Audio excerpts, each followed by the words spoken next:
Imagine this. You're about to make a multi-million pound real estate investment.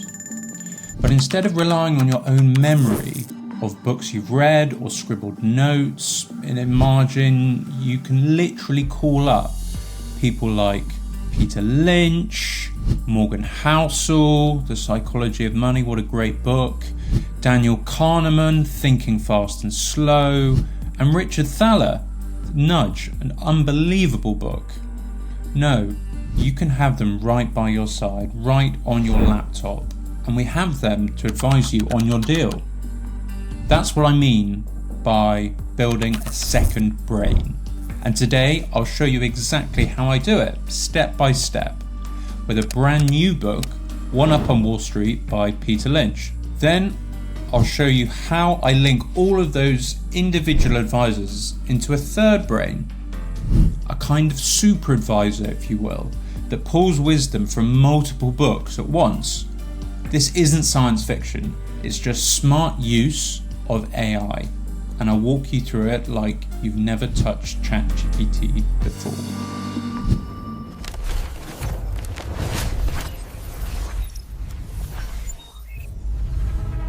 Now, some of you might be asking, why am I using ChatGPT for this and not other large language models like Claude or Gemini? These are the rivals to OpenAI's ChatGPT. So Claude is brilliant at digesting huge PDFs, and in my own opinion, it's brilliant at creative writing and coding. If you want to upload a 1,000-page report, Claude will shine. Gemini is tightly integrated into Google tools like Docs and Sheets. If you live inside that ecosystem, it's very, very handy. But ChatGPT has something the others don't: custom GPTs. It lets you create your own AI advisors with no code, no hassle. That's why I'm here, to show you how it's done. So if we were to go, I'll just show you how to look for them. Just here, go into Explore GPTs. I've already got my own GPTs here. Third brain, second brain, lots of different brains that I'm going to show you how to create. It's quite phenomenal. But you can also look at every other type of GPTs for writing, productivity, how to do your own CV. Everything is there. But what's brilliant is that you can create your own. So right now we're going to come up with a brand new prompt and second brain for this book, One Up on Wall Street by Peter Lynch. Brilliant investing book.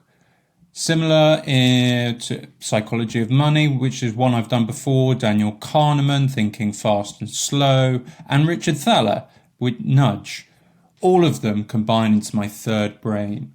Now, I'm going to use One Up on Wall Street by Peter Lynch and then tease out just the main ideas and key themes on this. This is a large prompt of mine that I've created, and I'm going to let ChatGPT run at that. So this is great. We have the main ideas and key themes here from an unbelievable investment book. Using the local edge. That's perfect for commercial real estate because everyone knows it's all about location, location, location, and knowing about what's in the nearby surroundings. This prompt, my kind of much larger prompt, has given it 10 further prompts, which is kind of very, very unique. So I've got a huge library of these prompts from 12 different books, 10 prompts, so 120, now 130 prompts for different situations, so bias checks and first impressions, etc. In this example, for commercial real estate, okay, we love the footfall in the neighborhood retail parade. Have we validated tenant sales densities, lease covenants, and catchment income beyond the Saturday observation? Okay, so it's just checking that we're going that one that little bit deeper. Okay, let's have a look at another prompt, an anchor one. A single Oxford Street prime rent is anchoring us. Map the last 12 deals rent and incentive spread within 400 meters, then reprice your underwriting. Very good. Very, very, very useful. Okay, why all of this matters in real estate is then providing deals, fundraising, asset management, and then personal decisions. So on the asset management side, for example, it allows us to focus on a few category right KPIs that drive IRR, not vanity metrics. And this is the key here. My second brain mega prompt for this book, Peter Lynch's edition. So classify the story, set category right yardsticks, run the 2-minute drill, scuttle back plan. All of these will then be fed into my second brain. Okay, let's actually build a second brain together. I'm going to show you the exact words I use to teach a ChatGPT to think like Peter Lynch. Remember, ChatGPT is like a blank slate. If you don't tell it who it is, it'll just answer as a general AI, which is where the persona comes in. You know, when you say you are an expert investor, you are an expert forensic accountant. So the key is we train it by giving it a personality, a playbook, and specific instructions. This is what I call the second brain mega prompt. So this is the second brain mega prompt for Peter Lynch. I'm going to copy that, go into, open the sidebar, GPTs, create. I'm going to name it second brain. What does it do? I've just copied and pasted that straight in there. Delete that. There's the description. So there's the mega prompt I paste in. Don't worry, I'll read it out pretty slowly so we can see it, and I'll run you through it. So act as a second brain grounded in Peter Lynch's approach. So this is me telling ChatGPT, you're not just an AI anymore, you're Lynch's investment philosophy, but in digital form. When I share a deal, thesis, or concern, classify the story, label it, slow grower, stalwart, fast grower, cyclical, turnaround, or asset play, and explain why that category fits. So what does this tell us? Lynch's first move was always classification. So I've hardwired that in. Set category right yardsticks. For that category, list the 3 to 5 KPIs that matter most. I'm teaching it to ask, what metrics really matter here? Vacancy trends for real estate, DSCR for debt coverage, or lease-up velocity for growth plays. Run the 2-minute drill.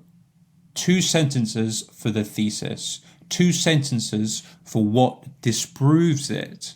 That's Lynch forcing clarity and discipline. Scuttlebutt plan.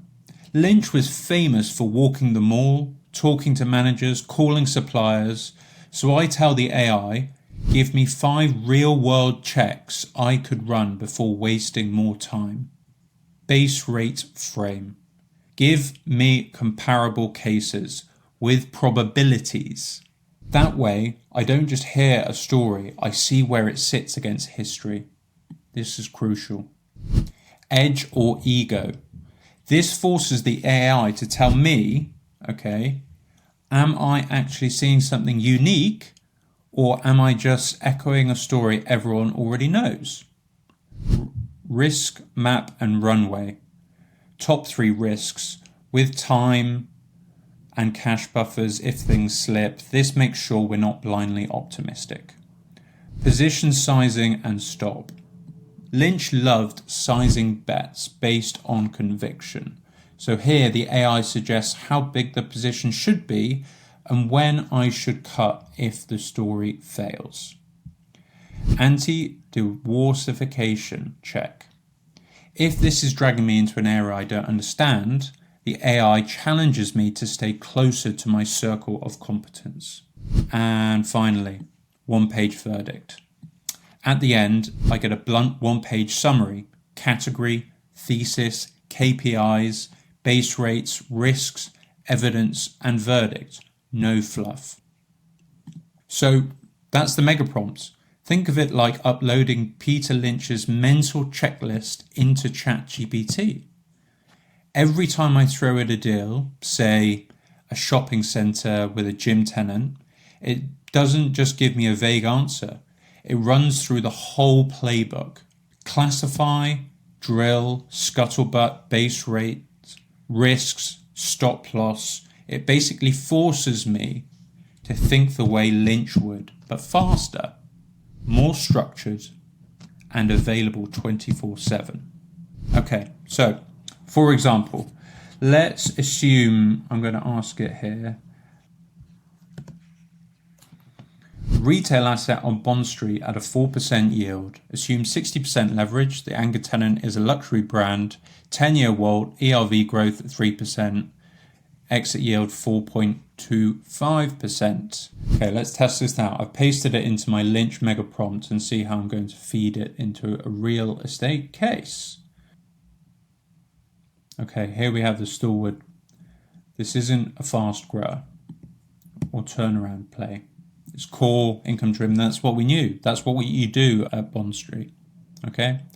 Yardsticks, KPIs. Are we going to have a negative spread with debt cost, initial yield, etc.? 2-minute drill, scuttlebutt plan, luxury tenant trade data, base rate frame, edge or echo. Okay, this is superb. Love all of this. Okay, one-page verdict, category, stalwart. Okay, that's fine, that's good. Thesis, defensive, 5 to 6% IRR. Even with that, 60%? That's interesting. Okay, I'll test that. 60% leverage with, okay. Yield, I guess it depends on how much you buy it for. Yield versus debt costs, base rates, scuttlebutt, disconformers, and then it's asking me different things there. Brilliant. This is exactly what we want. So what I'm going to do is I'm going to create that. And that's the magic. Instead of me spending an hour scribbling notes, the AI forces me through Lynch's checklist in under 60 seconds. I get clarity on classification, KPIs, scuttlebutt, and risks. And I know exactly where the story could break.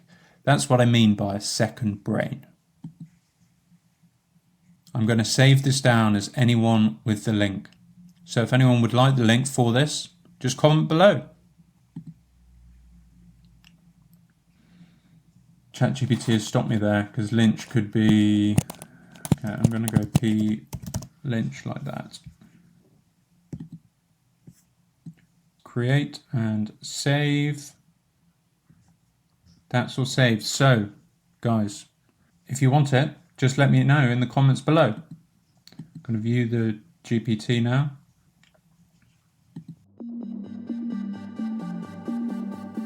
So, that was just 1 second brain. Peter Lynch's lens. But here's where it gets powerful. I don't just stop at one book. I built second brains for 12 different thinkers. Let's have a look at my GPTs. From Kahneman's Thinking Fast and Slow, to Morgan Housel's Psychology of Money, to Matthew Syed's Black Box Thinking. Each one is like hiring a mini consultant who constantly challenges my blind spots. As you can see, they're all laid out here. And then I link them all together into what I call my third brain. Think of it like an investment committee inside ChatGPT. Lynch tells me whether it's a stalwart or fast grower. Kahneman checks me for biases. Am I anchoring on yield too much, for example? Housel reminds me to think in terms of behaviour and survivorship, not just numbers. And the rest each weigh in with their frameworks, from risk mapping to scuttlebutt. The third brain is the synthesis. It doesn't just give me 12 opinions, it pulls them into a single blunt verdict. It's like having the experience of 12 investors across 12 different disciplines embedded into every underwriting memo I write. So let's add in the latest book. I'm just going to copy that. And it was called P. Lynch. And this is the bit I love. Once it's set up, I don't need to explain the whole book every time. I just type Bond Street Retail, 4% yield, 60% leverage. And the third brain comes back with a fully cross-examined analysis in under 30 seconds. So here it's gone with Benjamin Graham, Intelligent Investor, Daniel Kahneman, and Too Big to Fail. Why has it gone for these? Well, valuation driven, behavioural psychological traps, Bond Street's trophy asset, and it comes out with these extraordinary insights that help me in everyday investing. That's the step change. Instead of me being stuck in my own head or just recycling the same spreadsheet models, I've got a way of systematically challenging my thinking. It's a check against overconfidence. It's a way to surface blind spots, and it means every deal goes through a stress test by the greats. And the best part, you can do this for any domain, whether it's commercial real estate, venture, or even your own personal investments. All you need is the text of a few good books, a clear prompt, and a bit of patience to wire it together. So, if you like what you see, do get in touch, comment below, subscribe, like, and if you want the Brain Orchestrator, let me know. Thanks for watching, and welcome to the Real AI Estate Revolution.